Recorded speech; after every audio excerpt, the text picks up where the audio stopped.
తూర్పు గోదావరి జిల్లా రాజమహేంద్రవరం రూరల్ మండలంలోని రాజవోలు గ్రామంలో రైతన్న మీకోసం వారోత్సవాల్లో రూరల్ ఎమ్మెల్యే గోరంట్ల బుచ్చయ్య చౌదరి పాల్గొన్నారు. రైతులతో సమావేశం నిర్వహించిన ఆయన మాట్లాడుతూ రైతుల వద్ద సేకరించిన ధాన్యానికి 48 గంటల్లోనే రైతుల ఖాతాల్లోకి సొమ్మును జమ చేసే ఘనత కూటమి ప్రభుత్వానిదని చెప్పారు.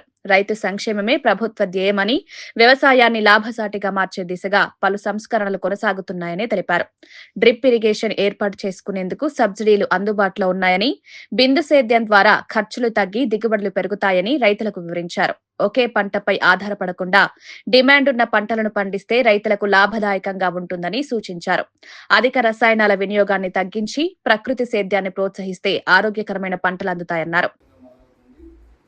రైతు సంక్షేమే ప్రధాన అంశంగా చంద్రబాబు గారు తీసుకున్న నిర్ణయాలన్నీ ప్రజలకు వెళ్ళాలి, దాన్ని ఉపయోగించుకునేలా మనం చేయాలనే లక్ష్యంలో ఎంఆర్ఓ గారు సారథ్యంలో ఇక్కడ కూర్చున్నాం.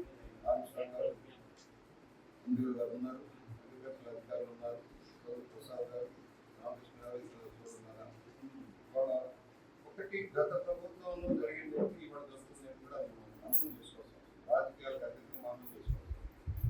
5 ఏళ్లలో ధాన్యం కొనడానికి ఎన్ని ఇబ్బందులు పెట్టారో, ధాన్యం తెలియటానికి ఎన్ని ఇబ్బందులు పెట్టారో, తేమ శాతం విషయంలో ఏ విధంగా దోపిడీ జరిగిందో, ప్రైవేట్ మిల్లులకు న్యాయం జరిగేలాగా మనకు అన్యాయం జరిగిందో మనం చూసాం. ఈ సంవత్సరం ఎన్డీఏ కుటుంబం వచ్చిన తర్వాత చంద్రబాబు గారి నాయకత్వం ప్రధాన నిర్ణయం పంటలన్నిటికీ మద్దతు ధర ఇవ్వాలని. ఎక్కడైనా సరే ధరలు పడిపోతే దానికి మద్దతు ధర ఇచ్చే కార్యక్రమం అమలు చేస్తాం.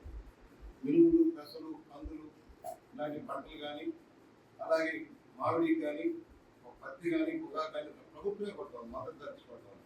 పులి దగ్గర నుంచి ఏం చేసిన పాలన జరుగుతున్నాయి.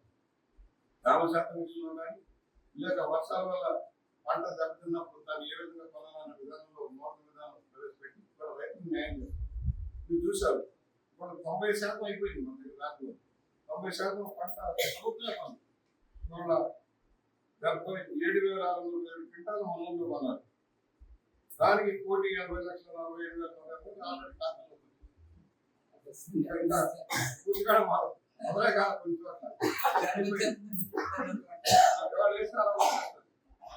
ఈ ప్రభుత్వం వచ్చిన తర్వాత పద్ధతిగా వెళ్తుంది.